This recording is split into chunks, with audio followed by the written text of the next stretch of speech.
పిల్లలంటే పెద్దలకు నీడలాంటి వారంటూ ఉంటారు. ప్రతి నీడ కోరుకునేది ఏమిటో తెలుసా? తనకి ఓ అస్తిత్వం ఏర్పాటు చేసుకోవాలని. పుత్రుడు కోరుకునేది ఒకటే, తన తండ్రిలా ఉండాలని, అప్పుడప్పుడు తనని మించి ఎదగాలని. అలా కోరుకోవడం తప్పేమీ కాదు. అది తప్పు ఎప్పుడవుతుంది అంటే, పుత్రుడు తన తండ్రంతటి వాడో అంతకి మించినవాడో అవ్వాలనే కలలు కంటూ తప్పుదారి పట్టడం అది చాలా పెద్ద తప్పవుతుంది.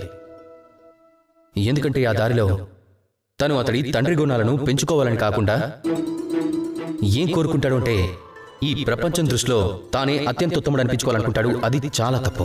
ప్రపంచంలో చాలా మంది ఎంతో గొప్పవాడవ్వాలని ప్రయత్నం చేస్తూ ఉంటారు. తద్వారా తండ్రి గౌరవ ప్రతిష్టలు పెరుగుతూ ఉంటాయి. వారిని మనం అనుసరించాలి. ఇక ఇద్దరి ఉద్దేశాల్లో ఉన్న తేడా ఇదే. గుర్తుపెట్టుకోండి, మీ ఉద్దేశం మంచిదే అయితే పెద్దల గౌరవం పెరుగుతుంది. మంచిది కాకపోతే మీ గౌరవం తగ్గిపోతుంది. కనుక మీ పెద్దవారిలా అవ్వాలని తప్పక ప్రయత్నించండి. అలానే వారిని మించే ప్రయత్నం కూడా తప్పక చేయండి. కానీ గుర్తుంచుకోండి, మీ సంకల్పము అలానే దాని ఉద్దేశము ఈ రెండు పెద్దల గౌరవాన్ని పెంచేలా ఉండాలి. ఇప్పుడు రండి, నాతో కలిసి ప్రేమగా పలకండి, రాధాకృష్ణ.